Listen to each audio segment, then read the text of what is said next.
നമസ്കാരം. ഇന്ന് പുറത്തു വന്ന പ്രധാന വാർത്തകളും നടന്ന സംഭവങ്ങളും വിവിധ പ്രതികരണങ്ങളും അറിയാം വിശദമായി അരമണിക്കൂറിൽ.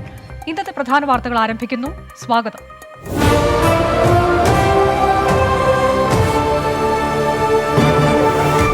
ഇന്നത്തെ പ്രധാന വാർത്തകൾ നമ്പർ 1 ഇലക്ഷൻ ചാനൽ 24.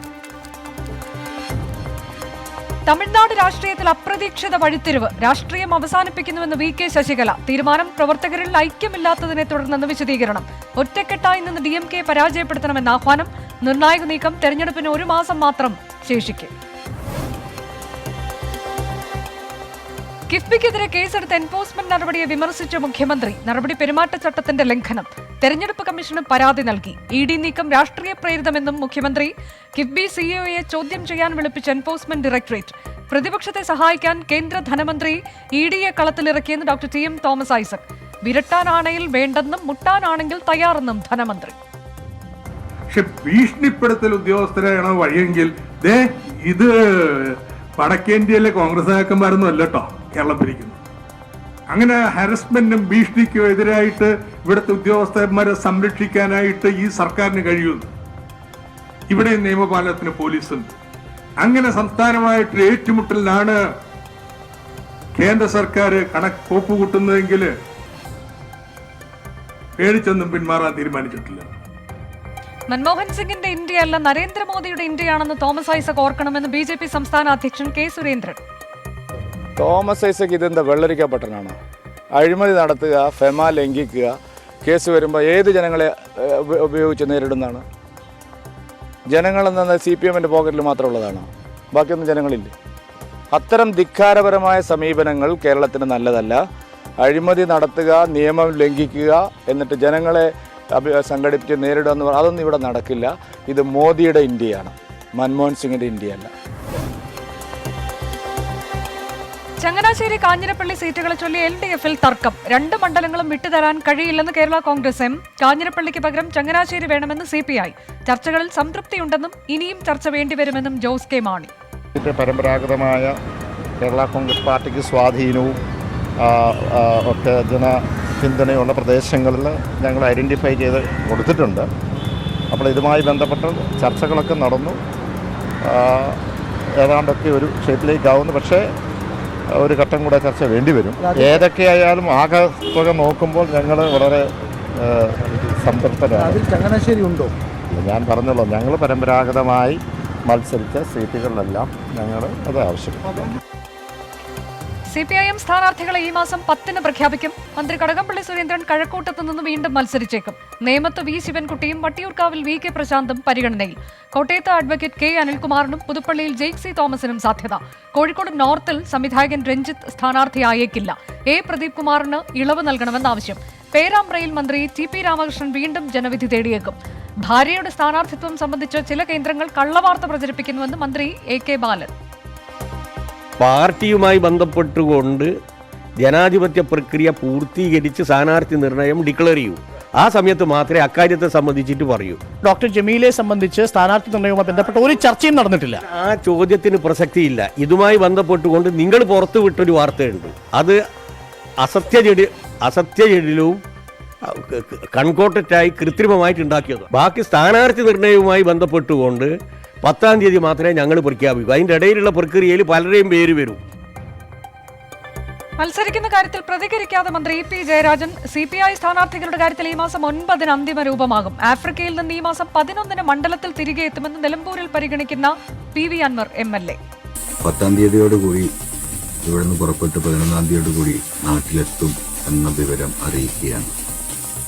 തീർച്ചയായിട്ടും ഈ തെരഞ്ഞെടുപ്പ് രംഗത്ത് ഇടതുപക്ഷ ജനാധിപത്യ മുന്നണിയോടൊപ്പം ആ തെരഞ്ഞെടുപ്പ് രംഗത്ത് വളരെ സജീവമായി ജനങ്ങളോടൊപ്പം ഞാൻ ഉണ്ടാകും.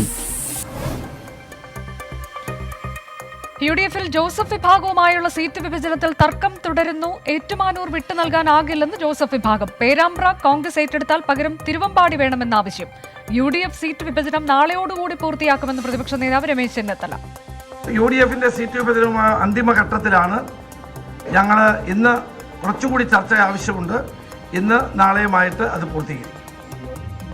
ലീഗിന്റെ സ്ഥാനാർത്ഥി പട്ടിക എന്ന പേരിൽ പുറത്തുവന്നത് ഊഹാപോഹങ്ങളെന്ന് കെ.പി.എ. മജീദ്. സ്ഥാനാർത്ഥി നിർണയ ചർച്ചകൾ സീറ്റ് വിഭജനം പൂർത്തിയാക്കിയ ശേഷം മാത്രമെന്നും കെ.പി.എ. മജീദ്. നാട് നന്നാകാൻ UDF എന്ന പ്രചാരണ മുദ്രാവാക്യം പുറത്തിറക്കി UDF. ഐശ്വര്യ കേരളം, ലോകോത്തര കേരളം എന്ന പേരിൽ പ്രകടന പത്രിക.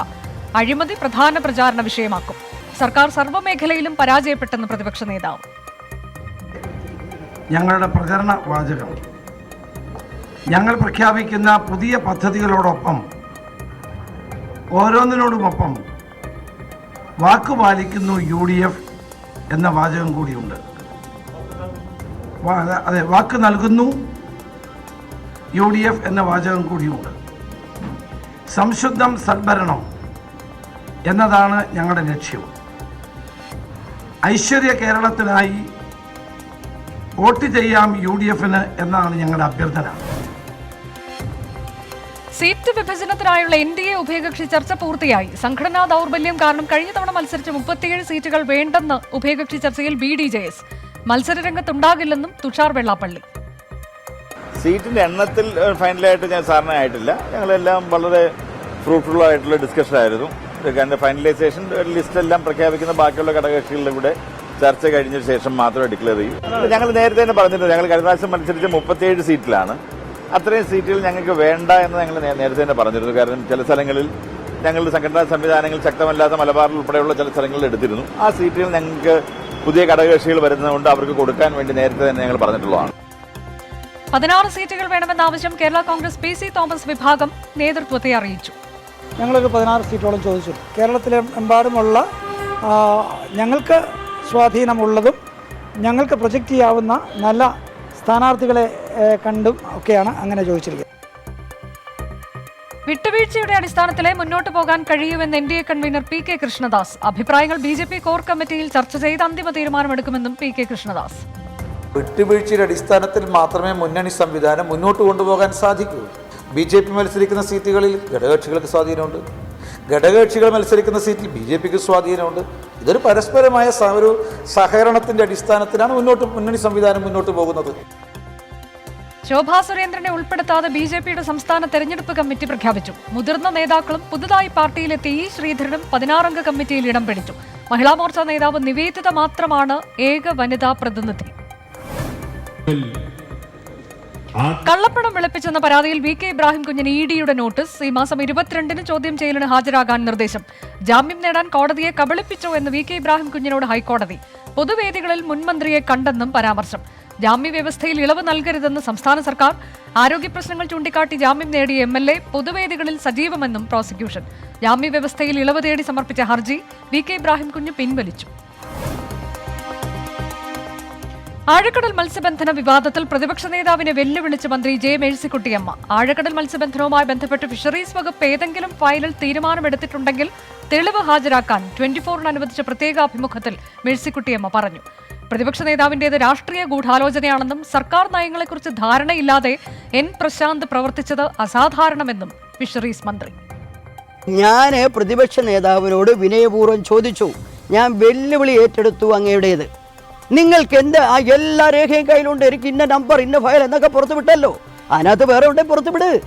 ഞാൻ വെല്ലുവിളിച്ചല്ലോ, അങ്ങക്ക് എന്തെങ്കിലും ഈ ഗവൺമെന്റ് തീരുമാനമെടുത്തു എന്നത് നിങ്ങൾക്ക് രേഖയുണ്ടോ, നിങ്ങൾ പുറത്തുവിട്.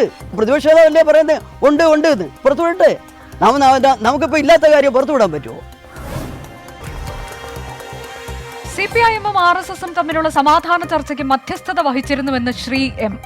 മുഖ്യമന്ത്രി പിണറായി വിജയൻ അടക്കം ചർച്ചയിൽ പങ്കെടുത്തു. ഉമ്മൻചാണ്ടിക്കും ചർച്ചയെക്കുറിച്ച് അറിയാമായിരുന്നുവെന്നും ശ്രീ M 24-നോട് പറഞ്ഞു. ഉമ്മൻചാണ്ടി അദ്ദേഹം PJ കുര്യൻ പഴയ രാജ്യസഭ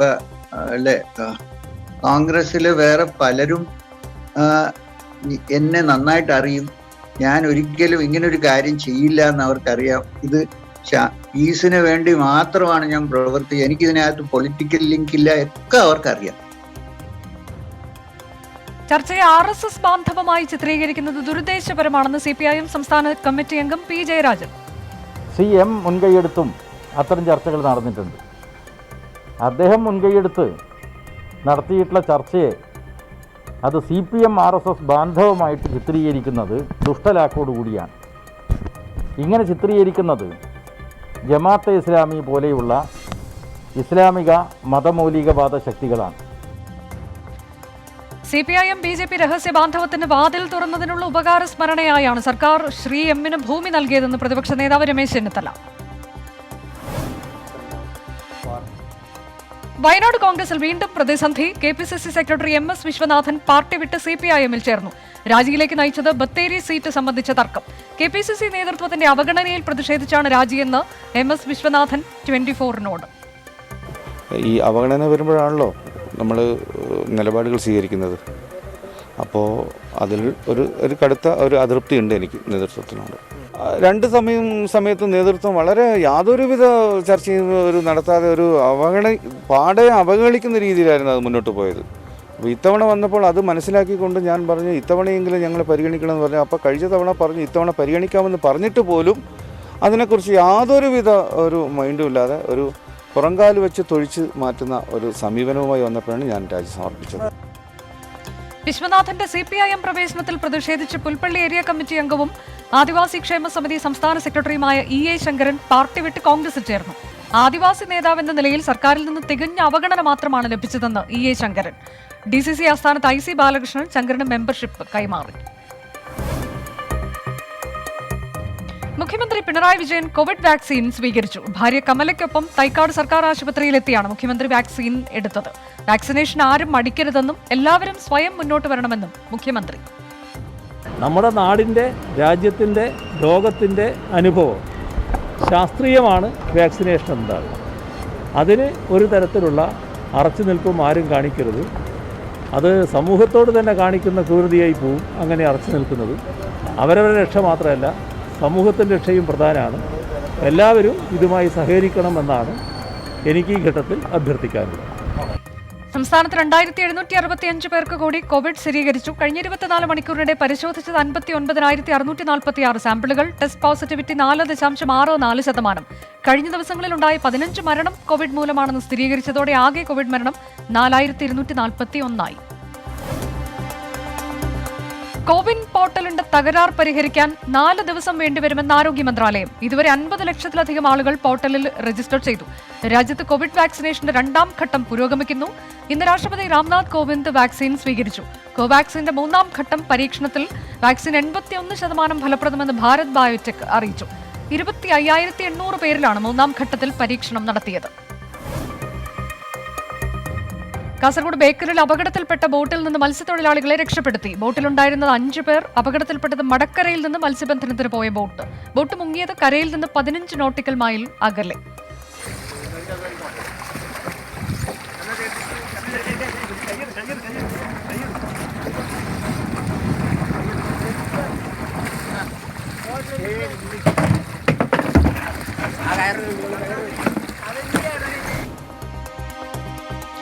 ഓർത്തഡോക്സ് യാക്കോബായ സഭാ തർക്കത്തിൽ പ്രശ്നപരിഹാരത്തിന് RSS ദേശീയ നേതൃത്വത്തിന്റെ ഇടപെടൽ. ഇരുസഭാ പ്രതിനിധികളുമായും RSS ദേശീയ നേതാവ് മൻമോഹൻ വൈദ്യ ചർച്ച നടത്തി. കൊച്ചി RSS കാര്യാലയത്തിലായിരുന്നു ചർച്ച. ഓർത്തഡോക്സ് സഭ അഹമ്മദാബാദ് ഭദ്രാസനത്തിന് ചുമതലയുള്ള ഗീവർഗീസ് മാർ യൂലിയോസും യാക്കോബായ സഭ മെത്രാപ്പോലിത്തൻ ട്രസ്റ്റി ജോസഫ് മാർ ഗ്രിഗോറിയോസും സഭയെ പ്രതിനിധീകരിച്ചു. RSS സംസ്ഥാന നേതാക്കളായ S. സേതുമാധവൻ, M. രാധാകൃഷ്ണൻ തുടങ്ങിയവരും യോഗത്തിൽ പങ്കെടുത്തു. നിയമസഭാ തെരഞ്ഞെടുപ്പിൽ ഒരു മുന്നണിയുടെയും ഭാഗമാകില്ലെന്ന് PC ജോർജ്. പൂഞ്ഞാർ സീറ്റിൽ മാത്രം ജനപക്ഷം മത്സരിക്കും. എല്ലാ മണ്ഡലങ്ങളിലും പാർട്ടി നയപരമായ തീരുമാനമെടുക്കും. ജനപക്ഷത്തെ സഹായിക്കുന്നവരെ തിരിച്ചും സഹായിക്കും. NDAയിൽ ചേരാൻ ഉദ്ദേശ്യമില്ലെന്നും NDA മോശമാണെന്ന അഭിപ്രായമില്ലെന്നും PC George. Kerala Janapaksham secular party ഒരു മുന്നണിയുടെയും ഭാഗമാകാനില്ല. ഈ നിയമസഭാ തെരഞ്ഞെടുപ്പിൽ പൂഞ്ഞാർ സീറ്റിൽ മാത്രമേ മത്സരിക്കുന്നു. പൂഞ്ഞാറിൽ ജനപക്ഷം സെക്കുലർ പാർട്ടിയെ സഹായിക്കുന്നവരെ തിരികെ സഹായിക്കും. പൂഞ്ഞാറിൽ ആരുടെയും പിന്തുണ സ്വീകരിക്കുകയും ചെയ്യും.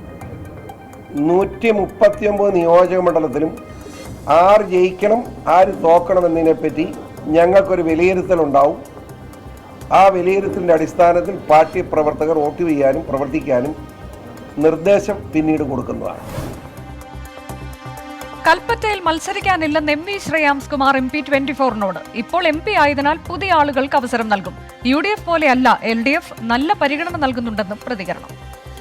ഞാനിപ്പോൾ ഒരു MP ആണല്ലോ രാജ്യസഭയിൽ. അപ്പോൾ ആ പ്രശ്നം ഉദിക്കുന്നില്ല. കാരണം ജില്ലാ കൗൺസിൽ കൂടി അയക്കേണ്ടതിന് അങ്ങനെ പറഞ്ഞു. പക്ഷേ മറ്റുള്ളവർക്ക് ചാൻസ് കൊടുക്കാനാണ് ഞാൻ ആഗ്രഹിക്കുന്നത്. UDF കാലുവാരലാണല്ലോ മിക്കവാറും.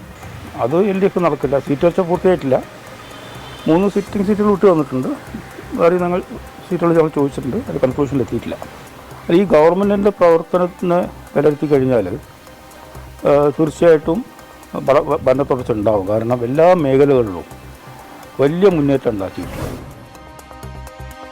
പാൽ ഉത്പന്നങ്ങൾ തുടങ്ങിയവയുടെ ഗുണനിലവാര പരിശോധനയ്ക്ക് യന്ത്രങ്ങൾ വാങ്ങാനുള്ള കരാറിൽ മിൽമ ക്രമക്കേട് നടത്തിയതായി ഹൈക്കോടതി. കരാറിൽ ക്രമവിരുദ്ധമായ വ്യവസ്ഥകൾ ഉൾപ്പെടുത്തിയതായിരുന്നു ക്രമക്കേടിനുള്ള നീക്കമെന്ന് കോടതി നിരീക്ഷിച്ചു. തിരുകി കയറ്റിയ വ്യവസ്ഥകൾ ഒഴിവാക്കി വേണം ടെൻഡർ നടപടികളുമായി മുന്നോട്ട് പോകാനെന്ന് ഹൈക്കോടതി ഉത്തരവിട്ടു. കരാർ വ്യവസ്ഥകളിലെ ക്രമവിരുദ്ധത ചൂണ്ടിക്കാട്ടി അഹമ്മദാബാദ് ആസ്ഥാനമായി പ്രവർത്തിക്കുന്ന Everest industries private limited company നൽകിയ ഹർജിയിലാണ് ഉത്തരവ്. മധ്യപ്രദേശ്, ഗുജറാത്ത് സംസ്ഥാനങ്ങളിലും രാജ്യത്തിന് പുറത്തും യന്ത്രസാമഗ്രികളുടെ വിതരണ കരാർ നേടിയിട്ടുള്ള കമ്പനി ഒഴിവാക്കിയത് ക്രമക്കേടിന്റെ ഭാഗമായാണെന്ന് കോടതി വിമർശിച്ചു. തുടർന്ന് ക്രമവിരുദ്ധമായ വ്യവസ്ഥകൾ ഒഴിവാക്കണമെന്ന് ഹൈക്കോടതി ഉത്തരവിട്ടു. സർക്കാരുമായുള്ള വിയോജിപ്പ് രാജ്യദ്രോഹമല്ലെന്ന് സുപ്രീംകോടതി. ജമ്മുകശ്മീർ മുൻ മുഖ്യമന്ത്രി ഫാറൂഖ് അബ്ദുള്ളക്കെതിരെയുള്ള ഹർജിയിലാണ് പരാമർശം. ഫാറൂഖ് അബ്ദുള്ളക്കെതിരെയുള്ള ഹർജി സുപ്രധാന നിരീക്ഷണങ്ങളോടെ തള്ളി. ഇന്ത്യയെ എതിർക്കാൻ ഫാറൂഖ് അബ്ദുള്ള ചൈനയുടെയും പാകിസ്ഥാന്റെയും സഹായം തേടിയെന്ന ആരോപണത്തിൽ തെളിവ് ഹാജരാക്കാൻ പരാതിക്കാരന് കഴിഞ്ഞില്ലെന്നും കോടതി വ്യക്തമാക്കി. പരാതിക്കാരനായ രജത് ശർമ്മയ്ക്ക് 50,000 രൂപ പിഴയും കോടതി വിധിച്ചു. പ്രോവിഡന്റ് ഫണ്ട് പെൻഷൻ പദ്ധതിയുമായി ബന്ധപ്പെട്ട വിധി നടപ്പാക്കിയില്ലെന്ന് ചൂണ്ടിക്കാട്ടി കോടതിയലക്ഷ്യ നടപടിയെടുക്കുന്നത് വിലക്കി സുപ്രീംകോടതി. എംപ്ലോയീസ് പ്രോവിഡന്റ് ഫണ്ട് ഓർഗനൈസേഷനും കേന്ദ്ര സർക്കാരിനുമെതിരെ രാജ്യത്തെ ഒരു കോടതിയും കോടതിയലക്ഷ്യ നടപടി കൈക്കൊള്ളരുത് എന്ന് ഉത്തരവിട്ടു. പുനഃപരിശോധനാ ഹർജികളിൽ ഈ മാസം 23 മുതൽ തുടർച്ചയായി വാദം കേൾക്കാമെന്നും ജസ്റ്റിസ് UU ലളിത് അധ്യക്ഷനായ ബെഞ്ച് വ്യക്തമാക്കി. ജീവനക്കാരുടെ പെൻഷൻ 15,000 രൂപയായി നിജപ്പെടുത്തരുതെന്നും അവസാന ശമ്പളത്തിന് ആനുപാതികമായിട്ടായിരിക്കണം എന്നുമായിരുന്നു സുപ്രീംകോടതി വിധി. ഉത്തർപ്രദേശിലെ ബുലന്ദ് ഷെഹറിൽ പ്രായപൂർത്തിയാകാത്ത പെൺകുട്ടിയുടെ മൃതദേഹം കണ്ടെത്തി. 6 ദിവസമായി കാണാതായ പെൺകുട്ടിയുടെ മൃതദേഹം സമീപവാസിയുടെ വീട്ടിൽ കുഴിച്ചിട്ട നിലയിലായിരുന്നു. വീട്ടുടമ ഹരേന്ദ്രനെ ഇന്ന് രാവിലെ ഹിമാചൽ പ്രദേശിൽ വെച്ച് പോലീസ് അറസ്റ്റ് ചെയ്തു. പെൺകുട്ടി വെള്ളം കുടിക്കാൻ വീട്ടിലെത്തിയപ്പോൾ പീഡിപ്പിച്ച് കൊലപ്പെടുത്തിയതിനു ശേഷം വീട്ടിൽ കുഴിച്ചിടുകയായിരുന്നുവെന്ന് ചോദ്യം ചെയ്യലിൽ പ്രതി സമ്മതിച്ചു. കഴിഞ്ഞ മാസം 25-ാം തീയതി മുതൽ കാണാതായ പെൺകുട്ടിയുടെ മൃതദേഹം ഇന്നലെ വൈകിട്ട് 7:30 കണ്ടെത്തിയത്. കൊച്ചി എളംകുളത്തെ അപകട വളവിൽ വാഹനാപകടത്തിൽ ബൈക്ക് യാത്രികൻ മരിച്ചു. തൊടുപുഴ സ്വദേശി സനിൽ സത്യനാണ് മരിച്ചത്. 7 മാസത്തിനിടെ എളംകുളം വളവിൽ 9 പേരാണ് വാഹനാപകടങ്ങളിൽ മരിച്ചത്. കർവ് എന്ന് പറയുന്നത് ഒരു അൺസൈന്റിഫിക് ആയിട്ടാണ് നമ്മൾക്കൊരു റീഡ് ചെയ്യാൻ പറ്റുന്നത്. അപ്പോൾ ഇവിടുന്ന് വന്നിട്ട് ആ സാധാരണ അപ്പുറത്ത് വൈറ്റിലേക്ക് പോകുന്ന സ്ട്രെച്ചിലാണ് കൂടുതൽ അപകടം നടന്നത്. 7ഓളം അപകടത്തിൽ 8 മരണം ഉണ്ടായിട്ടുണ്ട്. സെക്കൻഡ് ഷോ വിഷയത്തിൽ സർക്കാർ തീരുമാനത്തിനായി കാത്തിരിക്കാൻ ഫിലിം ചേംബർ തീരുമാനം. ഇന്ന് കൊച്ചിയിൽ ചേർന്ന സിനിമാ സംഘടനകളുടെ സംയുക്ത യോഗത്തിൽ നിർമ്മാതാക്കളും വിതരണക്കാരും തിയേറ്റർ ഉടമകളും പങ്കെടുത്തു. ഈ ആഴ്ചയും മലയാളത്തിൽ നിന്ന് പുതിയ ചിത്രങ്ങൾ ഉണ്ടാകില്ല. ഇതര ഭാഷാ ചിത്രങ്ങളുടെ പ്രദർശനം തുടരും. പുതിയ ചിത്രങ്ങൾ ഇല്ലാത്തതിനാൽ സംസ്ഥാനത്തെ 50% തിയേറ്ററുകളും വീണ്ടും അടച്ചിട്ടിരിക്കുകയാണ്. പ്രദർശന സമയം നീട്ടി നൽകണമെന്ന ആവശ്യത്തിൽ സർക്കാരിന്റെ ഭാഗത്തുനിന്ന് അനുകൂല മറുപടി ഉണ്ടാകാത്ത സാഹചര്യത്തിലാണ് ഫിലിം ചേംബർ ഇന്ന് യോഗം ചേർന്നത്. ഇന്നത്തെ പ്രധാന വാർത്തകൾ അവസാനിച്ചു. നമസ്കാരം.